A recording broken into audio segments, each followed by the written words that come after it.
Since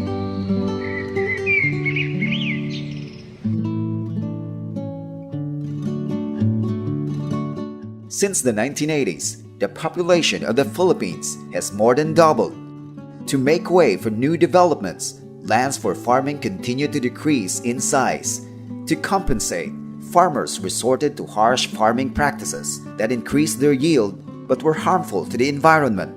Apan sa kalit lamang nausab ang talan-awon ug ang kahimtang sa among palibot tungod sa pag-abot sa mga loggers nga namutol og nagpahimulo sa among kakahuyan.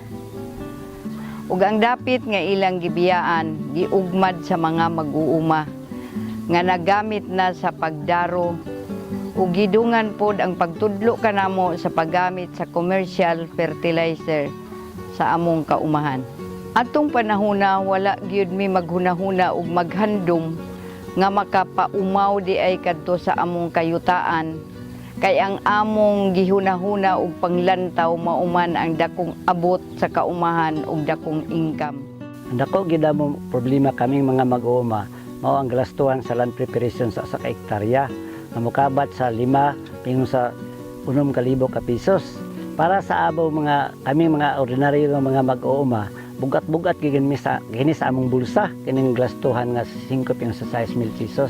Sa unang panahon, maayo pa ang akong tanom, bisan og dili pa nako gagamitan og abono. Nagkadugay na akong daro sa akong uma, nagkaminos ang tubo sa akong tanom. Nabatikdan ako nga sige og kabanlas ang akong uma panahon sa ting-ulan. Sumala sa among pagduki, kung mag-uma, magdaro sa bakilid, pasaka o pabahada ng up and down the slope. Ang gidaghanon sa pagkabanlas yuta na maabot og 350 ka tonelada. Unya kon ilang daruhon subay sa hanay sa bakilid or contour lines, muus-us ka na ngadto sa 60 katulada matag hektarya matag tuig. Pero dili ka na subisinte tungod kay ang tolerable soil loss diri gikan lang sa gis ngadto 12 katulada matag tuig.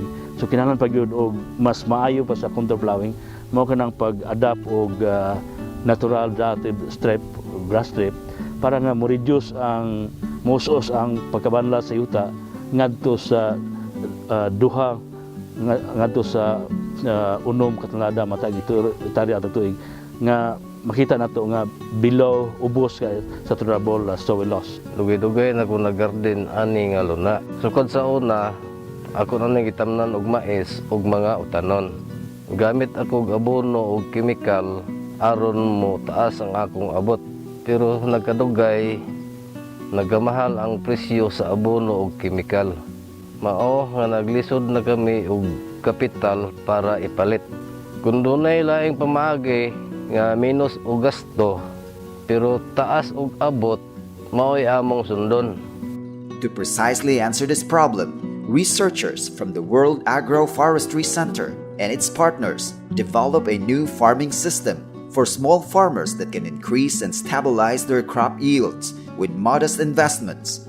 The World Agroforestry Center, in collaboration with the Sustainable Agriculture and Natural Resources Management Collaborative Research Support Program, and its partner, the North Carolina Agriculture and Technical State University, Virginia Tech, University of the Philippines, the La Salle University, and the Misamis Oriental State College of Agriculture and Technology, is developing a new farming system called conservation agriculture with trees that can help small farmers to restore and replenish eroded and degraded soils in the uplands and consequently increase yields and incomes. There are 3 main principles for practicing conservation agriculture with trees. First, the soil should be disturbed as little as possible. Second, the soil has to be covered with organic matter like crops, crop residues, and trees that are compatible with the crops being planted. And lastly, crops should be rotated and diversified and should make use of leguminous and cover crops and trees that generate additional sources of soil fertility replenishment. The World Agroforestry Center and its partner are carefully observing farmers' experiences in conservation agriculture with trees and are designing a new system that combine the best of these practices. The intention is to identify promising conservation agriculture production system that dramatically improve soil condition, crop yields while keeping labor requirements to a minimum. There are 6 conservation agriculture production treatments are currently evaluated. The first treatment is maize plus Arachis pintoy. The second treatment is maize plus Stylosanthis guianensis. The third treatment is maize plus cowpea relayed with upland rice. The fourth treatment is maize plus rice bean. The fifth treatment is cassava plus Stylosanthis guianensis. And the sixth treatment is the conventional farmer's practice.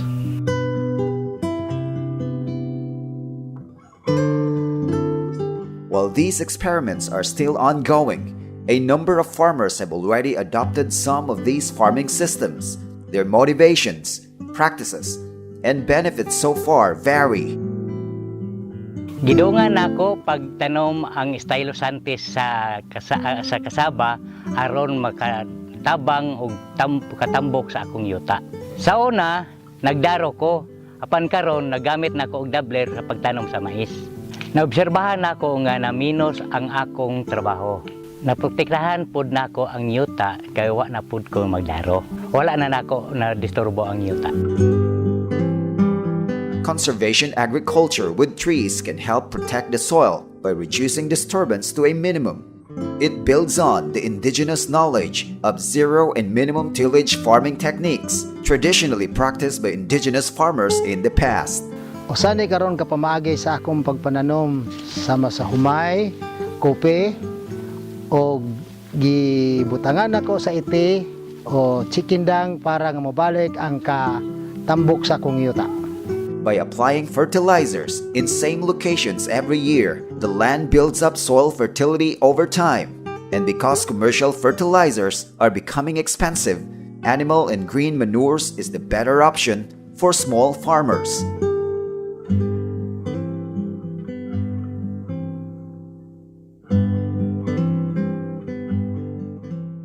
Sa unang panahon, akong gasunugon ang mga sagbot sa akong uma, karon dili na nako pagasunugon. Ako na lang pasagdan nga malata kay makaayo man sa kalidad sa yuta. Mao nga tibuok tuig adunay gyud covered crop ang akong yuta. Sama sa akong gihimo karon nga akong gitamnan og mani-mani ang akong mais. Retention of crop residues and the planting of cover crops stimulate biological activity and improve soil structure. For example, incorporating Arachis pintoy reduces soil erosion because of its soil binding effect and enriches soil because of its nitrogen-fixing properties. As a forage grass, it is eaten by chickens, cows, carabaos, and even fishes. It also has good aesthetic value.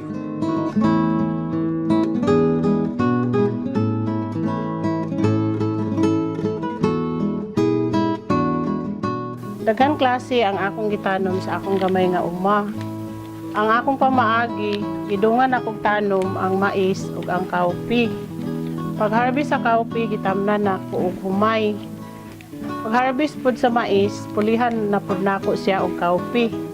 Ang resulta, medyo arang-arang ang kita tungod sa daghang klase ang imong mabaligya.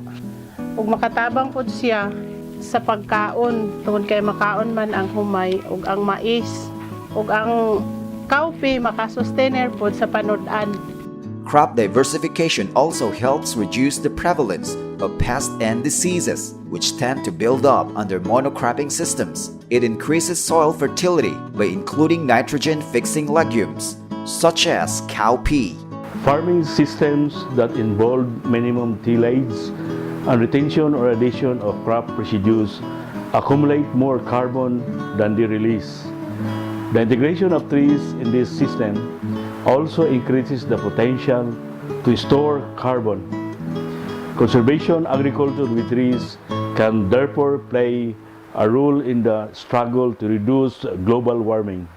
Ang kini akong trabaho mo, kini akong ginasunod kini sistema sa pagtanom sa mais, dayon cowpea, Dungan sila sunod na pod pagka-harvest sa kaupi, itanuman din ako sa humay. Pagka-harvest na pod sa kanang mais, pulihan na sa din ako sa kaup.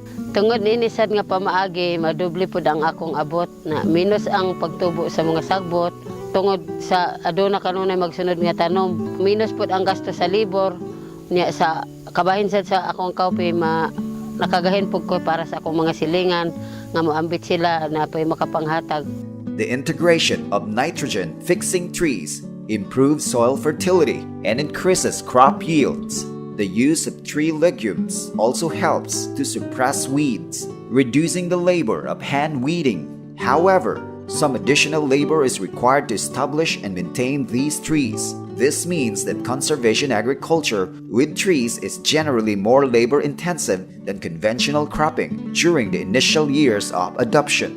It is important that smallholder farmers and other practitioners know and understand the strengths and limitations of this farming system.